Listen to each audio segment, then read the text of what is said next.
Good evening. I'm Amanda Porter. And I'm Andrew McCann. Here's what's coming up next on Panthervision.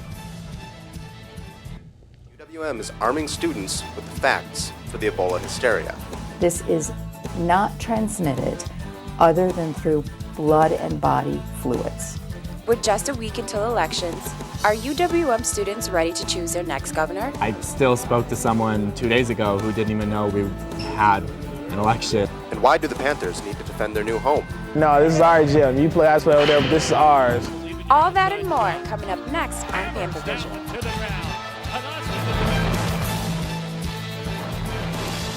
From the University of Wisconsin-Milwaukee, this is UWM Panthervision. A weekly newscast reported, written, and produced by students in the Department of Journalism and Mass Communication.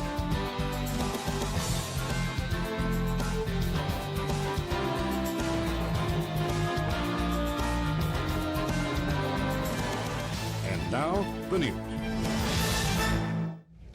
Good evening. Campuses across the state are taking steps to battle the Ebola threat. Both UWM and UW-Madison has issued precautions for the campus community. At both campuses, anyone planning on traveling to infected areas must contact their International Safety Committee first. Students, faculty, and staff returning from affected areas are to report to Campus Health Services for a screening assessment before going to school or work. There are 4 confirmed cases of Ebola in the United States. The threat of Ebola is causing concern just about everywhere. But while the precautions may be necessary, the panic may not be. Panthervision's Brett Kilmeyer reports. Fall at UWM is a beautiful time. The weather is cool and the trees are vibrant with color. Amid the daily hustle and bustle, the common cold and influenza are due to make their rounds, but students know how to handle those viruses. It's the arrival of Ebola, a deadly virus from Africa that has a nation feeling uneasy. However, UWM students aren't sharing in hysteria. Just ask Mac Ritt. I'm not concerned. I don't see this as any different than like the swine flu or the bird flu that was a couple years ago. Freshman Mac Grabowski shares Mac's optimism, but he also sees the situation as a two-sided coin. Worst comes to worst, well, the United States is put under martial law and nobody travels anywhere. Best case scenario, the 3 cases of Ebola that have already occurred are going to be the last ones that we have. Though cases are limited, and an outbreak in Wisconsin is unlikely, UWM is prepared, and its main weapon, the facts. Director of the North Health Center and resident expert on Ebola, Dr. Julie Bonner sheds some light on the subject. An individual isn't infectious until they're showing symptoms. This is not like influenza. This is not transmitted other than through blood and body fluids. Though the virus has made it stateside, a major outbreak in the United States is considered unlikely. Nonetheless, American hospitals are preparing for the worst. It is important that it is in the United States, and it's very important that hospitals and healthcare facilities prepare, but again, that's just being proactive. So be proactive. Wash your hands and cover your coughs, but don't be too worried. In Milwaukee, I'm Brett Kilmeyer for Panthervision. Ebola is nothing to joke about, but some internet pranksters are. And they want you to believe their made-up stories.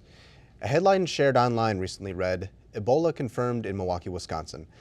The phony news was created on a website that allows users to make up their own fake stories. Credible news sources explained it was only a hoax. There are no reported cases or reported symptoms of Ebola in Wisconsin. The Centers for Disease Control and Prevention is outlining recommendations for colleges and universities about Ebola.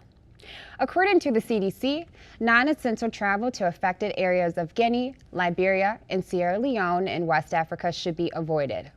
Campus health centers should also be aware of any exposure risks plus the signs and symptoms of Ebola. For additional recommendations, visit cdc.gov. Several Milwaukee groups are working to help those affected by the Ebola outbreak in West Africa. A donation drive is going on at Pick and Saves across Milwaukee County. UWM's Institute of World Affairs is joining in on the efforts and placing donation bins outside room 129 in Garland Hall until October 31st. The needed supplies are things like bleach, hand sanitizer, soaps, and masks. While Ebola is causing a current state of panic, you might want to be more concerned about the flu.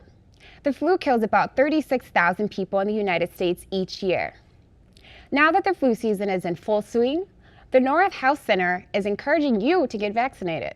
Norris is offering influenza clinics like this one for students, faculty, staff, and individuals over the age of 9. The on-campus flu clinics will be held on November 12th and again on November 18th. The clinic is a result of a partnership with several university organizations, and prices will vary. With just 8 days to go, the big push is on. Midterm elections are next week, and both sides are trying to get students registered to vote. And, as I found out, part of the push is getting students to understand why they should vote. It's that time again. The Wisconsin gubernatorial elections are right around the corner, November the 4th. Some Panthers, however, may not be paying much attention. That has others worried. I feel like a lot of students are more focused on the social aspects of life. It's strange to see people so quiet. As the elections draw near, many political groups on campus congregate in high-traffic areas, passing information to fellow students by way of pamphlets and posters.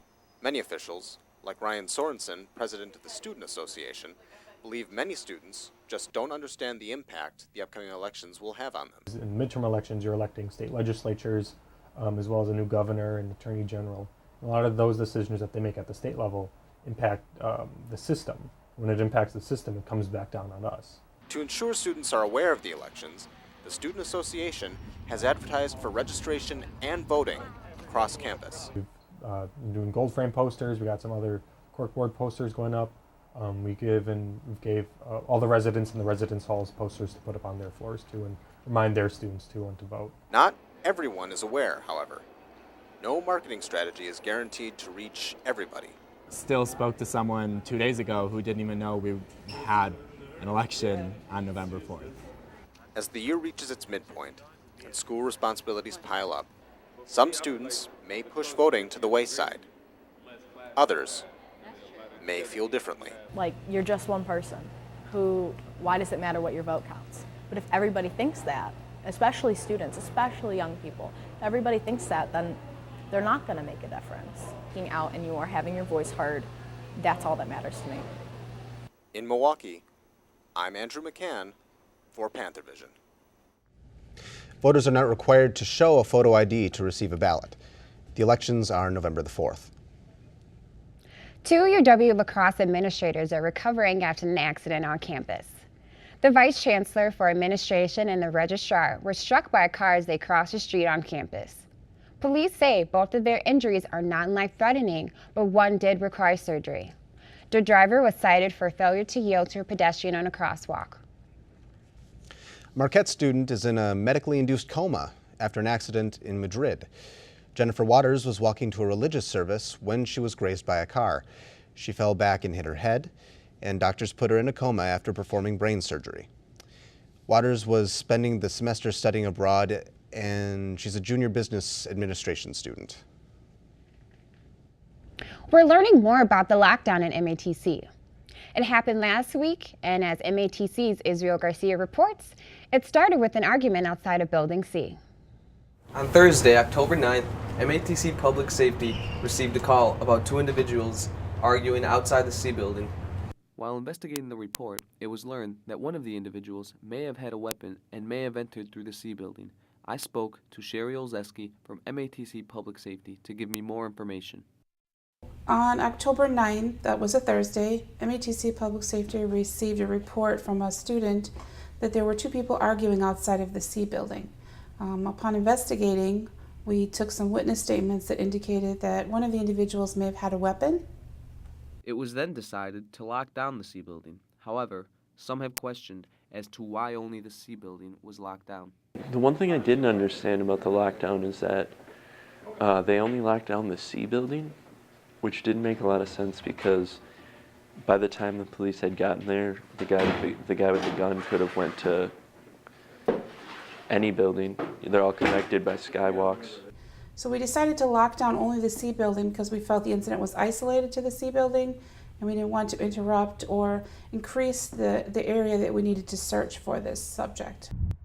The supposed gunman was never found. MATC Public Safety encourages students to contact Public Safety if they ever see anything suspicious occurring on campus. The number is 414-293-6300. I'm Israel Garcia, and this is the MATC Report. Coming up, as the daylight gets shorter, UWM students find themselves walking in the dark earlier in the day. So, how do they stay safe? Plus, what was half full last year is flowing over this year. All that and more when Panthervision continues.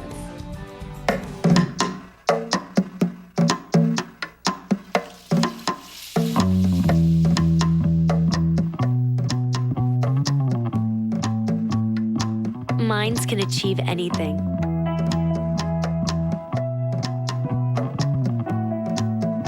We make sure they get to college.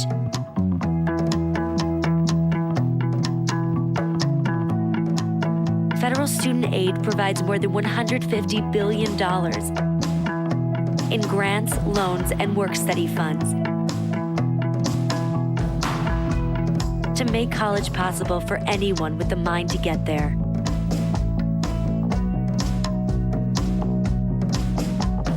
Because if given the chance, minds will do great things. Federal Student Aid, proud sponsor of the American Mind. Learn more about money for college at studentaid.gov. Sooner or later, you're going to have to start. Oh, it won't be easy at first.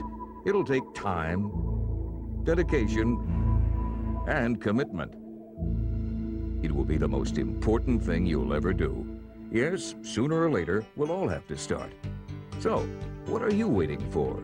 Saving for your financial future is easier than you think. Get started and choose to save. It will pay off in the long run. When international disaster strikes, only one type of donation can purchase clean water, get medical supplies, rebuild homes and businesses, and provide culturally appropriate foods. This one donation gives exactly what is needed for each unique disaster situation. Save lives, save time, donate cash.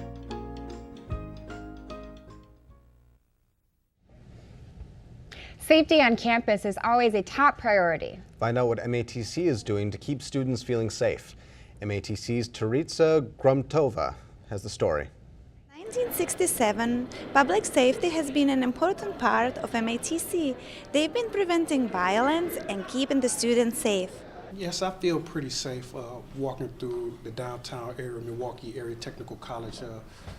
The public safety officers do bring a level of security. We have over 300 cameras throughout the district, so that's at all 4 campuses at MATC. They're all monitored at our central dispatch station.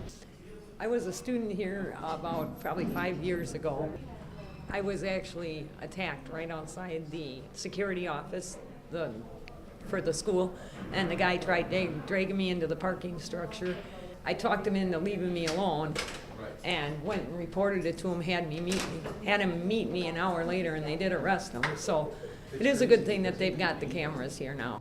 The law says that all colleges and universities are required to publish their annual security report.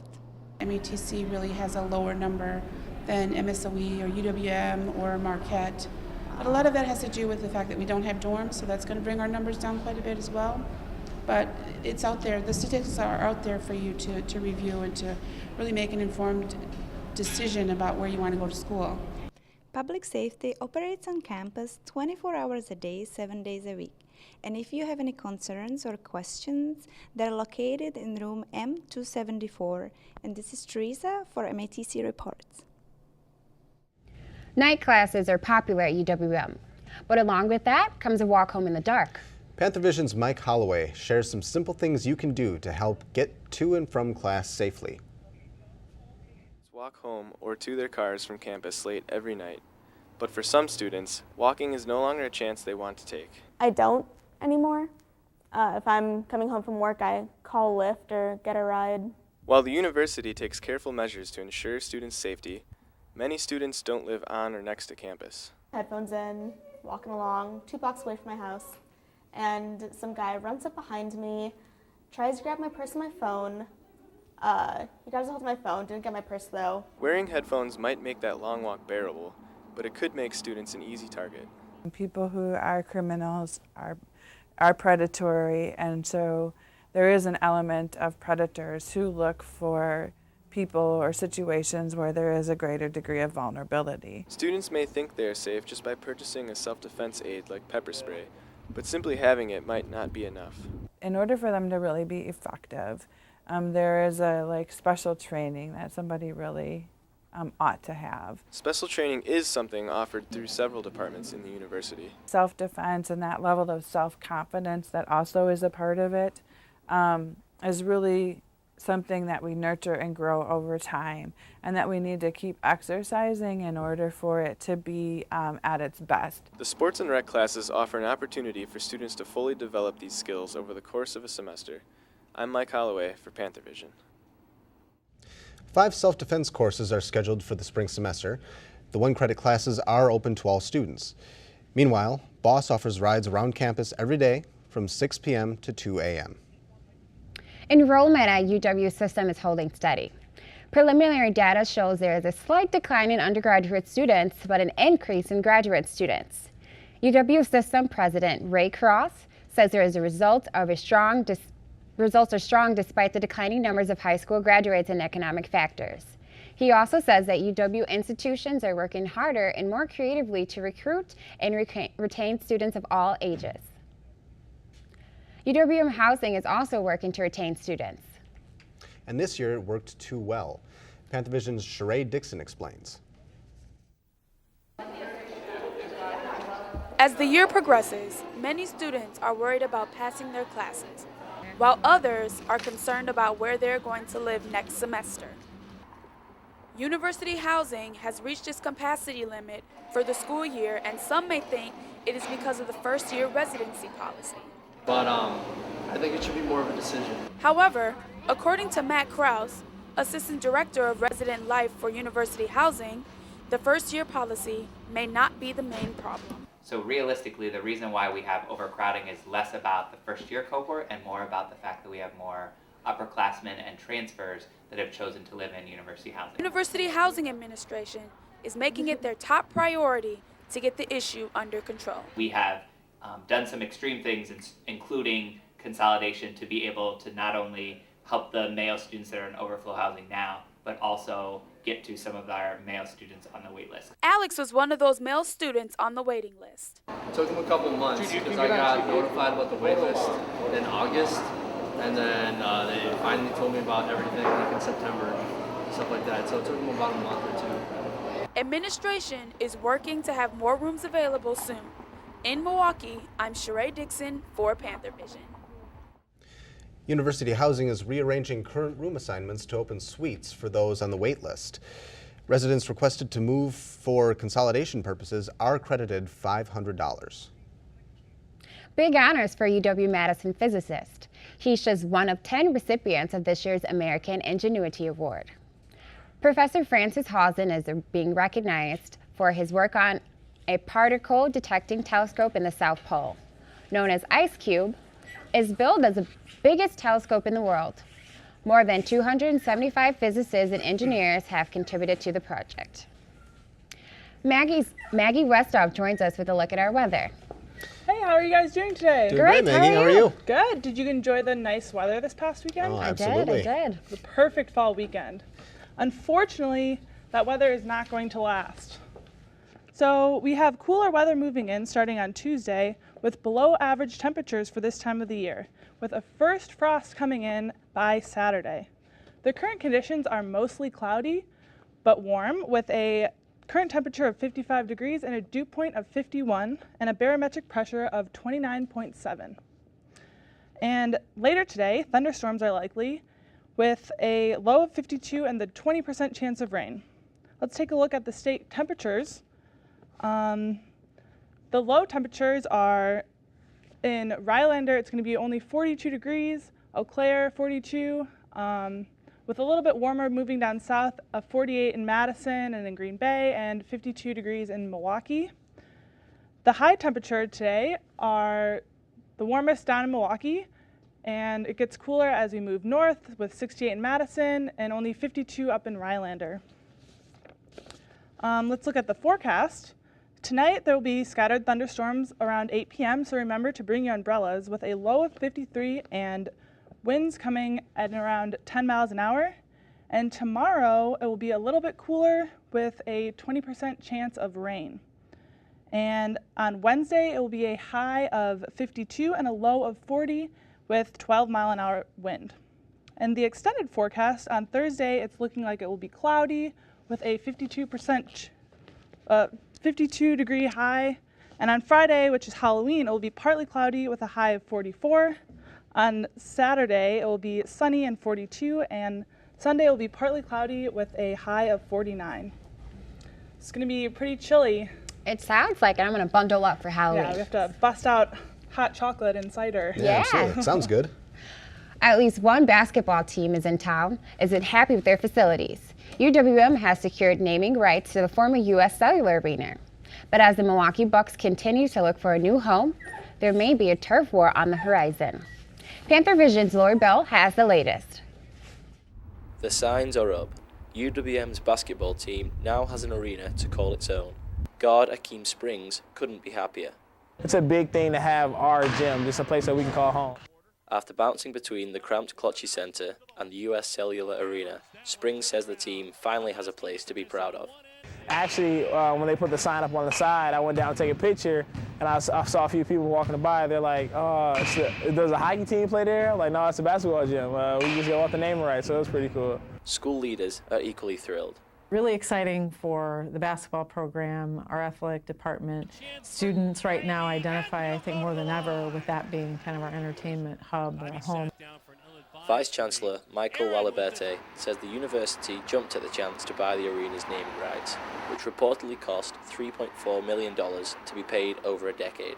For it to be known at least for the next 10 years as the UWM Panther Arena is really important. Apparently not important to everybody.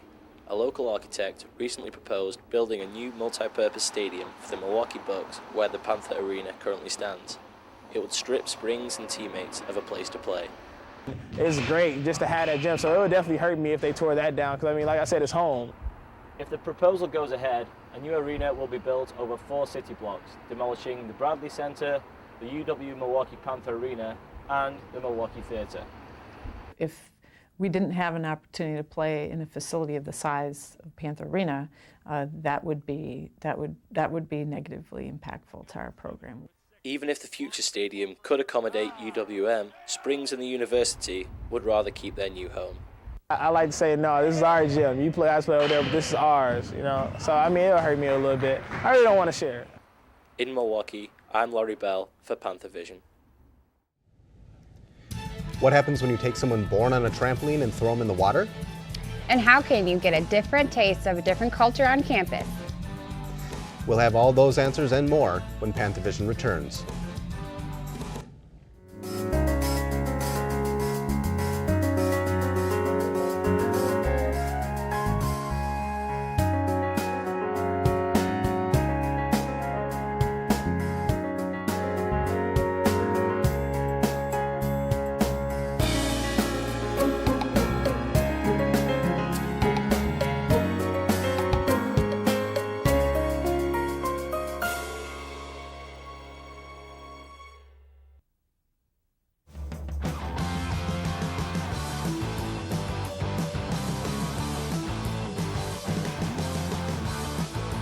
This is where powerful ideas lead to proven results.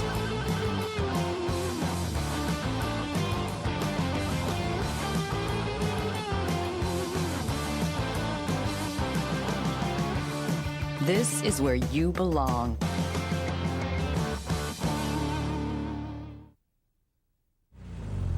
You ready again? Let's go do this. At MATC, we award lots of degrees, but not everyone makes it to our big ceremony. Samantha, I own lamb. Thanks to the hands-on training they receive from industry experts, many of our grads are already hard at work. But that's okay. They end up with something even more rewarding than a diploma. A career. MATC. Redefine smart. Our fugitive has been on the run for 90 minutes. Average foot speed over uneven terrain, barring any injuries, is 4 miles per hour. What I need from each and every one of you is a full target search of every gas station, residence, warehouse, farmhouse, hen house, outhouse, and doghouse in that area.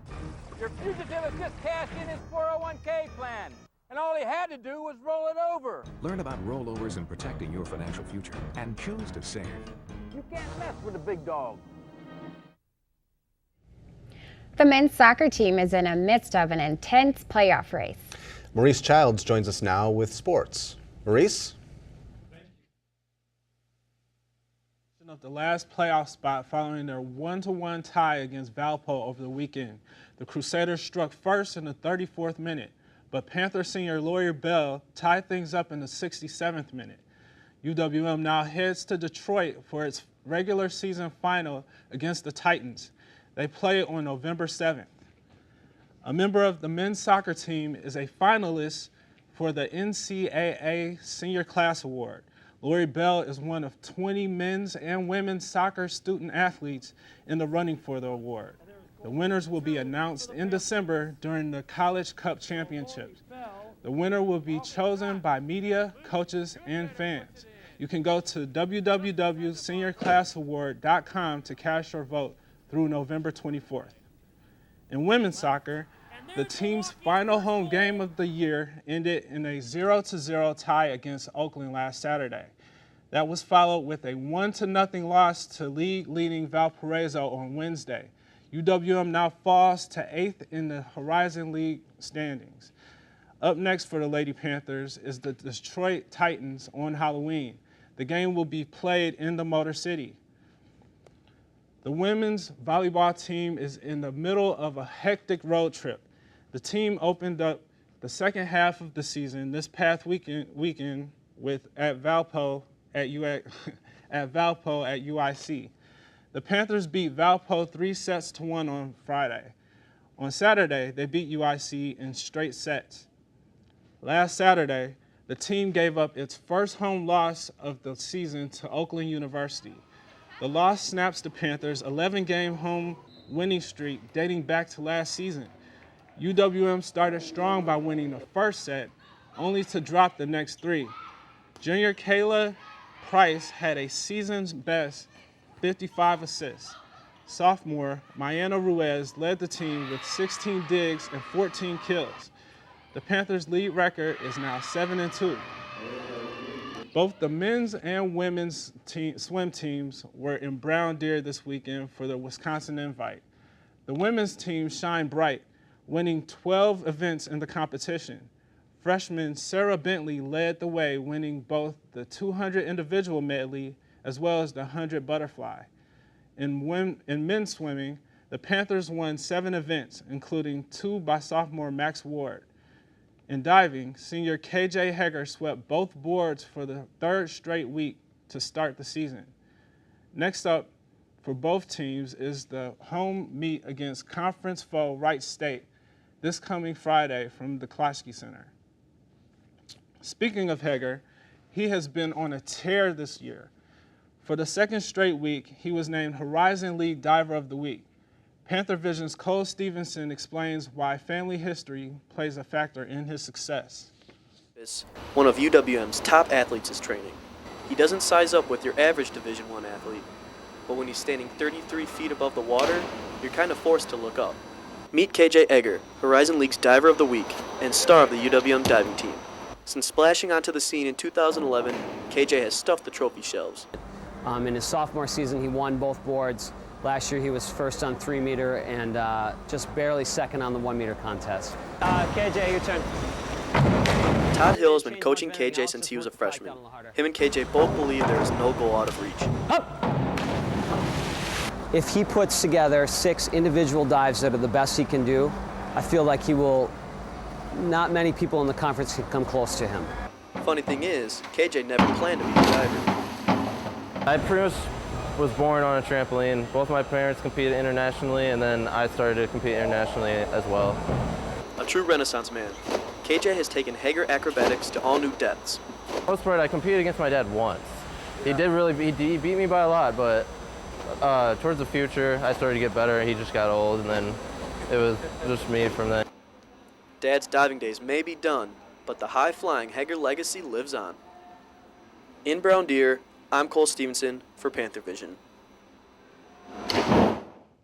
This is the 15th time Hager has been named Diver of the Week. That's it for sports. Back to you, Amanda and Andrew. Some students are stirring up culture conversation with their coffee. Panthervision's Maggie Wiestoff takes you to the International Coffee Hour. Yuza Sao has called UW Milwaukee home for over a year. This Chinese student is one of the 1,300 international students here at UWM. And today, he's teaching others about his culture. In Chinese, we also 你好, we all say 你好. And sharing his experiences. Bradley, the Harris Bradley Center, the host center for the Milwaukee Bucks, the NBA team. That is my favorite place in Milwaukee, and because I'm an NBA fan. And that's exactly what Claudia Guzman, one of the coordinators for the International Coffee Hour, had hoped for. We're being hosted by the Chinese Student Scholar Association. We want to see students from many other countries and American students of all different races and ethnicities all participating in learning about Chinese culture. Warren Scherer, the director of the Inclusive Excellence Center, anticipates this event will inspire UWM students.